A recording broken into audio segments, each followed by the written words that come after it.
After more than 5 years of civil war and peace agreements signed in September 2018, South Sudan is struggling to recover. Nearly 4 million people are still refugees in neighbouring countries or internally displaced. The trauma is deep, including among young people. Nearly 100,000 children and adolescents have been subject to grave violations. Among them are those who are called child soldiers.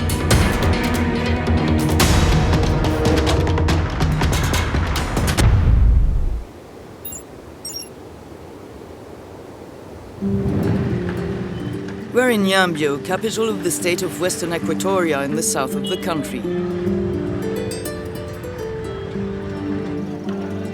Every morning, dozens of teenagers gather at the Tindoka Vocational Training Center not far from the city.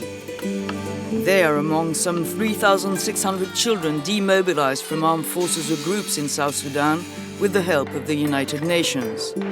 We need to protect their identity and change their names. Many, like 19-year-old Christian, were forcibly enrolled.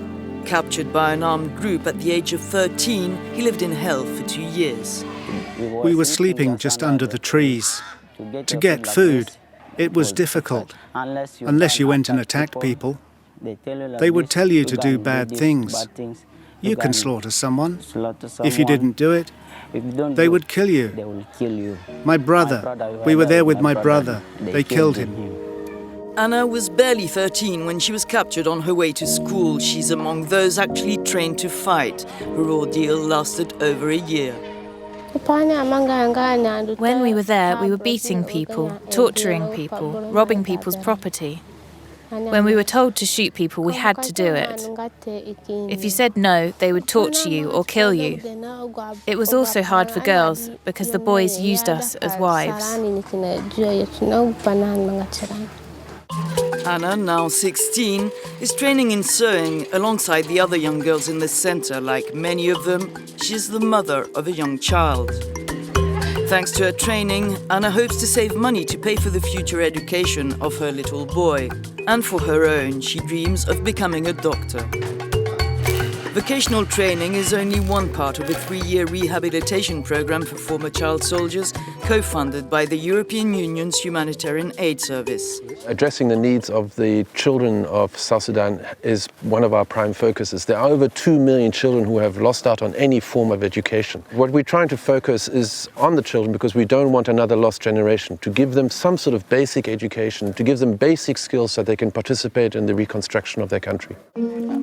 Christian, like all participants in the program, has benefited from psychological and social support, precious help to overcome the traumas of war.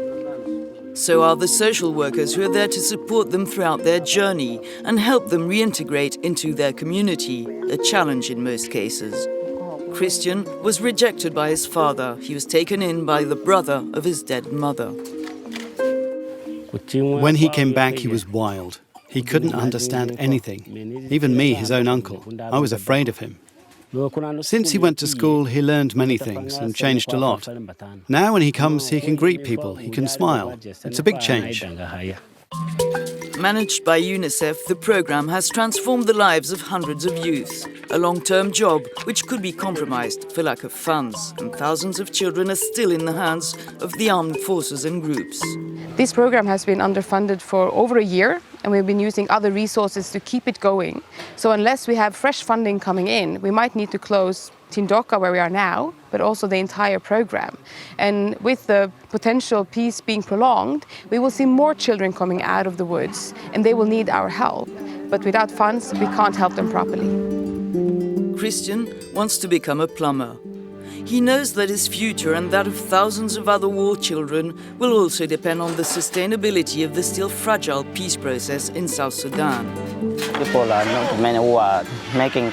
There are not many people who are building concrete houses because our place is still full of war. But if there's peace, everything could be possible.